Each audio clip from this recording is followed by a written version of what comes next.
Welcome to the programme. Our top story this evening, the convicted fraudster behind the Triple M pyramid scheme that scammed millions of Russians in the 1990s. Well, he is launching a new get-rich-quick project online. Sergei Mavrodi promises investors in his latest pyramid scheme that they will get a 20 to 30% monthly rate of return. We are joined in the studio by Ivor Bennett. You've already caught a glimpse of him, I'm sure. It's good to see you here. Good to see you too. Ivor, can you please tell us about this man? Who is he and what's he up to now? He's essentially Russia's answer to Bernard Madoff, right? But a lot more popular. He was responsible in the early 90s for Russia's first and largest pyramid scheme that officially was found to have defrauded 10,000 Russians out of around 110 million rubles, which was at the time around $4 million, out of their life savings.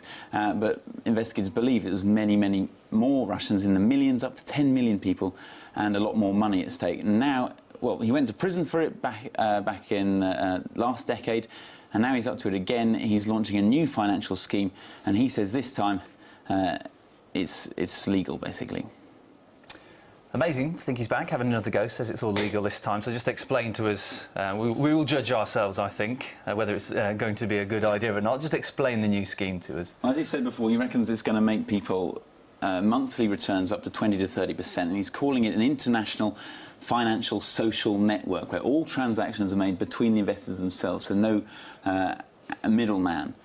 So creaming off the money, that's what happened before. And the way it works is that investors buy a ticket or a share, and then the value of that ticket increases as more investors buy into the scheme, right? And then the way you get out, the way you make your money, is you sell this ticket to a new investor for more money than you bought it for. So therefore you bypass the middleman, but it is a pyramid scheme in the sense that the investments are increasing all the time. Now, Mavrodi hasn't actually denied that it's a pyramid scheme, but he does say it's a lot more above board. And how does it make it better than the previous one? Well, he says he won't be taking any money this time, because that's what happened last time. Obviously. And this time he says it won't collapse. It's a lot more secure. You see, the danger with pyramid schemes, and this is what happened last time, is that they're essentially a fictitious investment scheme. There's no actual profit there, and so it's prone to collapse at any moment. It's got a limited lifespan, because the returns that are paid out, they are paid from the money of the new investment, so it relies on an ever-increasing flow of investment. As soon as that dries up, as soon as people think that it's going to collapse, then they want to take their money out, and then it does collapse because there isn't any money there. And this is what happened before. Back in 1992, 1994, Mavrodi launched this pyramid scheme, and the shares increased dramatically by about 60%, very, very quickly, and then when people wanted the money out, it collapsed. And he, in 2007, was found guilty of defrauding 10,000 people out of around $4 million. I'm just trying to sort of get my head around this. It sounds like a strange scheme. It's not like shares in a company where it's dependent on the performance of the company. You just have a ticket, and if nobody wants it, presumably my ticket won't be worth much. So I have to go home and think about that a bit more. This gentleman in question, though, it's believed by the authorities millions of people lost money to him, yet somehow he remains pretty popular. Now, how on earth can that be?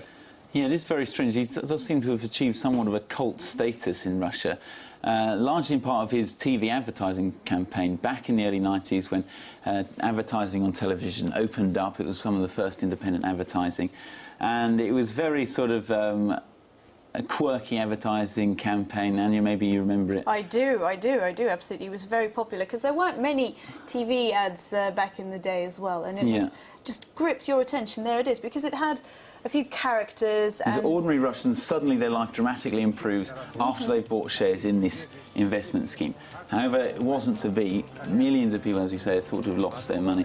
But despite this, Mavrodi has kept a very popular image, and this is evident in the sense that he was actually elected to Parliament, to the lower house of Parliament, the State Duma, in 1995 it was, whilst he was actually he was being held in prison that year on charges of tax evasion. He wasn't actually convicted back then.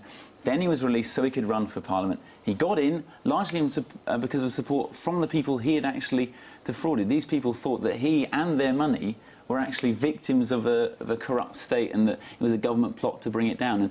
And that still was evident and apparent in his trial in 2007, when many of the elderly investors from that scheme in the 90s were there. When the verdict was read out, they were standing up aside him to receive the verdict, and they were saying that he should be just let free and he hasn't done anything wrong. And here he is trying to do it again, so he's still got that support, clearly. Unbelievable. Amazing, yeah. So Sergei Mavrodis is back. There's a new pyramid scheme brewing there, in case you're interested, and we're talking to our correspondent Ivor Bennett about it. Thanks so much for the information.